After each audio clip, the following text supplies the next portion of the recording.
فرماتے ہیں کہ بچے تھے گھر میں 6-7، غربت تھی، کام ملتا کوئی نہیں تھا، اور میں کام چور نہیں تھا، کام ڈھونڈتا تھا، پر اللہ کی قدرت کے کام نہیں ملتا تھا۔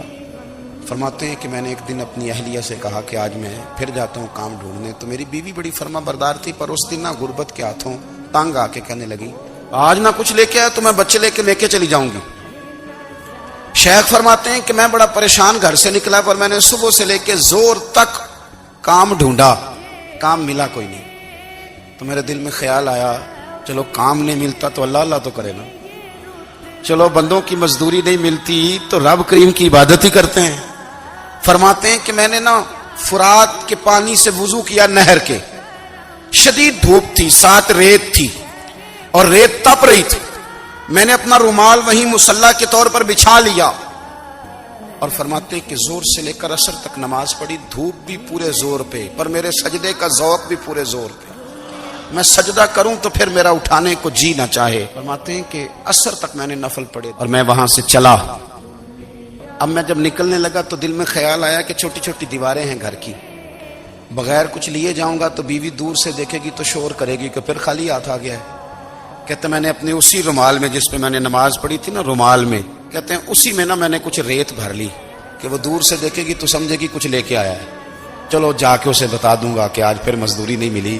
کہتے ہیں وہ ریت لے کر جب میں گھر میں گیا تو پہلے بیوی دروازے پہ کھڑی ہوتی تھی، پوچھتی تھی خالی ہاتھ آ گئے ہو؟ آج میں نے دیکھا تو ہے ہی کوئی نہیں۔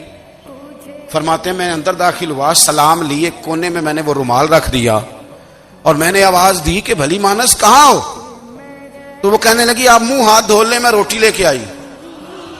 میں نے کہا روٹی کہاں سے آ گئی؟ یہاں تو کئی دنوں کے فاقے، تو کئی دنوں کی غربت ہے، یہاں تو اس گھر میں تو فقیری ہے۔ فرماتے ہیں کہ وہ روٹی لے کے آئی اور اس وقت کی جو موجودہ نعمتیں تھیں، سمجھ لیں سلاد، اچار، ہر چیز ساتھ لائی۔ میں نے کہا کہ بچے کہاں گئے؟ کہنے لگی وہ کھانا کھا کے کھیلنے گئے، آپ کھانا کھا لیں آ جاتے ہیں۔ کھانا اس نے چن دیا۔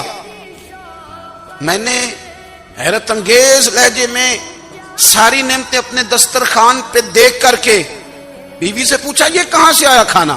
کہنے لگی پتہ نہیں آج آپ کس کریم کی مزدوری کرنے چلے گئے تھے، پتہ نہیں کس کریم کی، میرے گھر میں تو اتنی نعمتیں آئی ہیں کہ مجھ سے سنبھالی نہیں جا رہی، اتنا اناج ہے، اتنا گندم ہے، کس کریم کے دروازے آج چلے گئے تھے؟ یہ کہتے کہتے وہ اٹھی اور اٹھ کر کے کہنے لگی پہلے بڑا کچھ آیا تھا، اب کیا لے آئے ہو؟